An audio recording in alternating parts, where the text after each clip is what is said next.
Hi friends, the bed time story में आपका स्वागत है। उम्मीद है आज की स्टोरी आपको पसंद आएगी। दूध का दाम। गांव के एक छोटे से किसान रामू की कहानी है, जो अपनी गाय के दूध से अपना जीवन यापन करता था। रामू बहुत गरीब था, लेकिन ईमानदार और बहुत ही मेहनती था। उसकी गाय रोजाना अच्छी मात्रा में दूध देती थी, जिससे वह गाँव के बाजार में बेचकर कुछ पैसे कमा लेता था। यही पैसे उसके परिवार का गुजारा करने के लिए काफ़ी होते थे। एक दिन रामू की गाय अचानक से बीमार पड़ गई। उसने गांव के डॉक्टर से दिखाया, लेकिन कोई फायदा नहीं हुआ। उसकी कमाई का एकमात्र साधन दूध था, और अब गाय का बीमार होना उसके लिए बड़ी चिंता की बात थी। रामू ने सोचा, अगर गाय ठीक नहीं हुई तो मैं अपनी परिवार को कैसे पालूंगा। रामू की परेशानी देखकर उसके दोस्त मोहन ने सलाह दी, तुम क्यों नहीं शहर जाकर अच्छे डॉक्टर से इलाज करवाओ। गांव के डॉक्टर कुछ नहीं कर पाएंगे। रामू के पास अभी इतने पैसे नहीं थे कि वह शहर जाकर उनका इलाज करवा सके, लेकिन उसने किसी तरह कुछ पैसे उधार लेकर शहर जाने का निश्चय किया। वह अपनी गांव को लेकर शहर के बड़े डॉक्टर के पास गया। डॉक्टर ने गाय की जांच की और कहा, तुम्हारी गाय को ज़्यादा गंभीर बीमारी नहीं है, इसे कुछ दवाइयाँ दूंगा, यह जल्दी ही ठीक हो जाएगा। तब रामू ने राहत की सांस ली और डॉक्टर द्वारा बताई गई दवाइयाँ ले ली।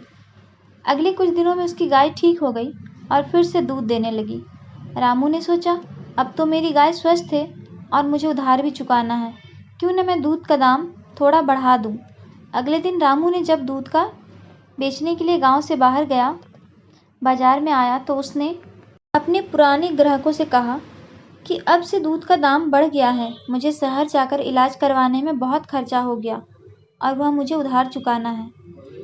पहले तो ग्राहक बहुत नाराज हुए, लेकिन रामू की मजबूरी को समझते उन्होंने ज़्यादा पैसे देकर दूध खरीद लिया।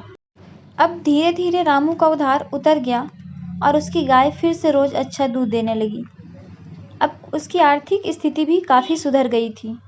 एक दिन रामू के पास एक नया ग्राहक आया। वह बोला, रामू भाई, तुम दूध का दाम इतना क्यों बढ़ा रहे हो?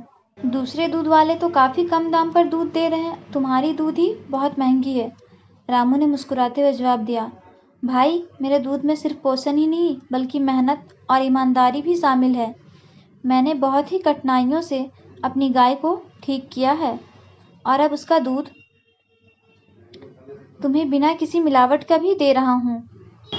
इसीलिए इसका दाम थोड़ा ज़्यादा है, लेकिन इसकी गुणवत्ता बहुत ही अच्छी है। उस ग्राहक ने रामू की बात सुनी और उसकी ईमानदारी को देखकर खुशी खुशी दूध खरीद लिया।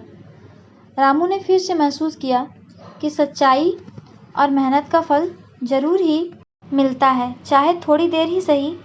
लेकिन धीरे धीरे रामू का दूध पूरे गांव में मशहूर हो गया और लोग उसकी ईमानदारी के कायल हो गए। इस तरह रामू ने दूध का दाम बढ़ाकर भी अपने ग्राहकों का विश्वास जीता और अपने परिवार को भी सुख और शांति से जीवन जीने का अवसर दिया। आपको यह स्टोरी कैसी लगी, कमेंट में हमें ज़रूर बताएं।